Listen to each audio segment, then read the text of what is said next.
খোয়াই জুড়ে জমজমাট পুজোর আয়োজন। প্রথা অনুযায়ী প্রতি বছর দুর্গার আগমন ও গমন হয় আলাদা আলাদা বাহনে চড়ে। তাই নিয়ম অনুসারে এবছর দেবী দুর্গার আগমন হবে গজের উপর চড়ে আর পায়ে হেঁটে প্রস্থান। পুজোর একেবারে প্রায় শেষ লগ্নে খোয়াই শহরের ঐতিহ্যবাহী ক্লাব বাঘাযতীন ক্লাব এবারের তাদের থিম হল নেশার করাল গ্রাস থেকে যুব সমাজকে রক্ষা করা। এই পুজো প্যান্ডেলে মূর্তি নির্মাণ করছেন স্থানীয় মৃৎশিল্পী নিখিল রুদ্র পাল। মণ্ডপ সজ্জায় রয়েছেন স্থানীয় শিল্পী বান্টি রায়। প্যান্ডেলটি নির্মাণ করা হচ্ছে ভুবনেশ্বরের শ্রীকৃষ্ণ মন্দিরের আদলে।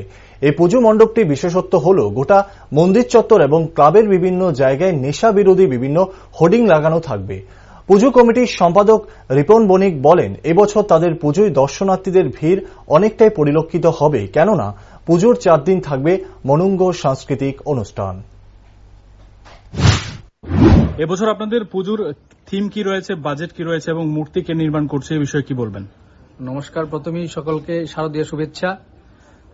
আমাদের এবছরের থিম হচ্ছে, পুজোর থিম হচ্ছে আমরা নেশার বিরুদ্ধে, আমরা এই থিমটা, এবং আমাদের পুরোটা মণ্ডপের ভিতর থেকে শুরু করে এবং বাহিরে পুরোটাই আমরা মূলত আমরা ভুবনেশ্বরের শ্রীকৃষ্ণ মন্দিরের আদলে এই মন্দিরটা তৈরি করছি এবং আমাদের থিমটা হচ্ছে নেশার বিরুদ্ধে।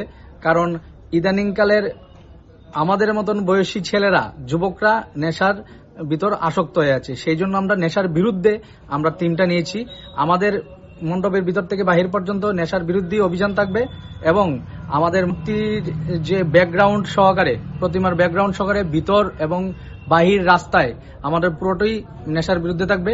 এবং আমাদের ক্লাবে 51তম পুজো এই বছর নিয়ে, এবং প্রত্যেক ষষ্ঠী থেকে উদ্বোধন 5 দিন ব্যাপী আমাদের সাংস্কৃতিক